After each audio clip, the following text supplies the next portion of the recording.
ये इसके बारे में बताइए भगत जी, ये क्या चीज़ चल रहा है यहाँ पे? तब तक धरती लोक पर क्या हुआ कि संत गरीबदास जी महाराज की आत्मा तो सतलोक में ले गए थे पूर्ण परमात्मा। तो उनका शरीर मूर्छित पड़ा हुआ था और 2 दिन हो गए थे, सब परेशान हो गए थे कि गरीबों को क्या हो गया, गरीब को क्या हो गया। गरीबू मतलब? गरीबों उन्हें प्यार से बोलते थे वो ना। अच्छा अच्छा अच्छा गरीबदास जी को गरीबों बोलते थे प्यार से। अच्छा, ठीक है ठीक वही सब लोग।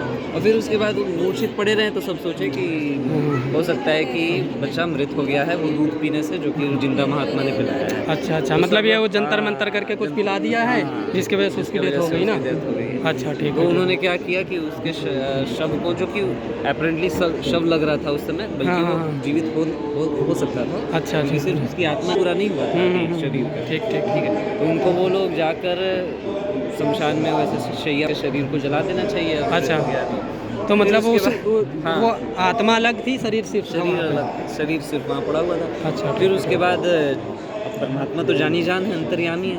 सतलोक से उन्हें आवास हो गया कि अब ये इसके शरीर का नाश कर देंगे, जला अच्छा, ये इनके गांव वाले जो लोग खड़े हुए हैं वो गरीबदास जी के महाराज के गांव के थे? गरीबदास जी महाराज के गांव के थे। अच्छा ठीक है। तो अब क्या हुआ कि पूर्ण परमात्मा जो है उनके आत्मा को विदिन सेकंड्स वो धरती पर वापस भेजे उस शरीर में, जैसे ही वो लोग अग्नि देने वाले थे उनको, और गरीबदास जी महाराज खड़े हो गए। अब गरीबदास जी महाराज वापस से उस नरक में आ गए जहाँ पर हम लोग रह रहे हैं। हाँ, फिर उनके बाद देखे कि अरे हम तो वहाँ पर थे, उस लोक में थे, और जो परमात्मा ने उनके अंदर ज्ञान फीड करके रखा था वो उसी को बड़बड़ाने लगे। अजब नगर मिले गया हमको सतगुरुआ, जिनके बिन लगात रहती सबसे चादर था। ऐसे करके कई वाणियाँ गरीबदास जी बड़बड़ाते रहे।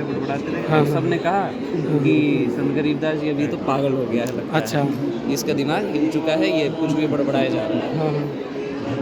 फिर उसके बाद कई जगह जो था कि जैसे एक दादू पंथी पालदास जी थे, तो उनमें क्या है ना कि गांव के लोगों ने दिखवाया कि कुछ तो हो जाए इसका, कि कुछ हो जाए। तो एक दादू पंथी थे संत गोपाल दास जी, वे संतों की वाणी को समझते थे। ये मतलब ये जो साधु रूप में बैठे हैं संत गोपाल दास जी महाराज, गोपाल दास जी ये दादूपंथ से बिलोंग करते हैं? अच्छा ठीक है। उनको बुलाया, और ये जो लोग खड़े हैं ये उनके गांव के लोग हैं? ये उनके गांव के लोग हैं। उन्होंने बुलाया कि भाई दादूपंथी जो है गोपाल दास जी महाराज, वो संतों की वाणी को समझते हैं, शायद ये संतों की वाणी को बोल रहा है। अच्छा अच्छा, तो उनको बुलाया जाए, वे संतों की वाणी को समझेंगे और उनका इंटरप्रिटेशन करेंगे। अच्छा ठीक है ठीक है। संतों की वाणी सुनते सुनते गोपाल दास जी महाराज सतलोक की महिमा सुनकर इतना भौचक्के हो गए ना कि वह संत गरीबदास जी महाराज के आगे हाथ जोड़ दिए। अच्छा, ये बाबा जी किस लिए हाथ जोड़े थे? उसी लिए ज्ञान देख के?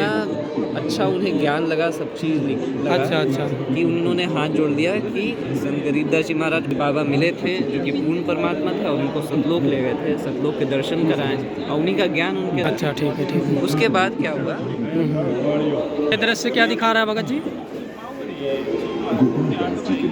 अब ये क्या हुआ कि फिर उसके बाद दोनों के बीच में डिस्कशन हुआ, एक सौदा हुआ कि मैं आपकी वाणियों को लिखूंगा, एक ग्रंथ बनाऊंगा आपकी वाणियों से, फिर हो गया वाणियों को मैं लिखते जाऊंगा।